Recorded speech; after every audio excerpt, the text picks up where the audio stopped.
is an experienced officer who followed his training, and we will continue to let the investigation unfold into the individual and continue to follow the procedures and policies that happen in these use of force cases. But let's remember the events that surrounded what happened yesterday on that tragic situation was that these individuals had followed our officers all day, had harassed them, had blocked them in. They were impeding our law enforcement operations, which is against the law.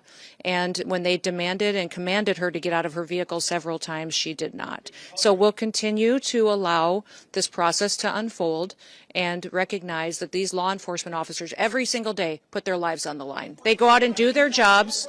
They go out and... Also a domestic terrorist, though, without... This was an act of domestic terrorism, which is perpetuating... ...into who she was or what she was about, and yet now you're saying... These policies and procedures that follow a use of force situation like this are continuing to be put in place. So this is standard operating procedure after every use of force situation, is that we follow these procedures and protocols.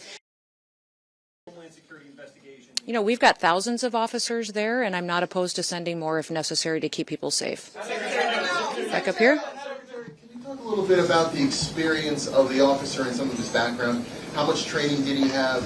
How much training in these types of situations did he have, even if he's from the region? Yeah, I'm not going to get specific to this officer, but he's an experienced officer that has served a number of years, and we recognize that he acted according to his training, and we have expect that all the policies and procedures of review will be exactly that he acted appropriately to protect his life and the life of his colleagues and fellow law enforcement officers that were there and people that were surrounding. Yes.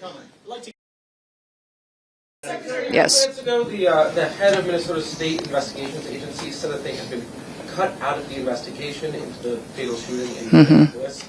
Can you explain that reversal? I'd like to know where they've been and why they're not out on the streets investigating all of these people that are harassing and inciting violence on law enforcement officers right now. They're allowing this situation to be volatile. They're not doing their work. They haven't for years, and maybe they should get to work a little bit on the unprecedented fraud that we've seen in Minnesota.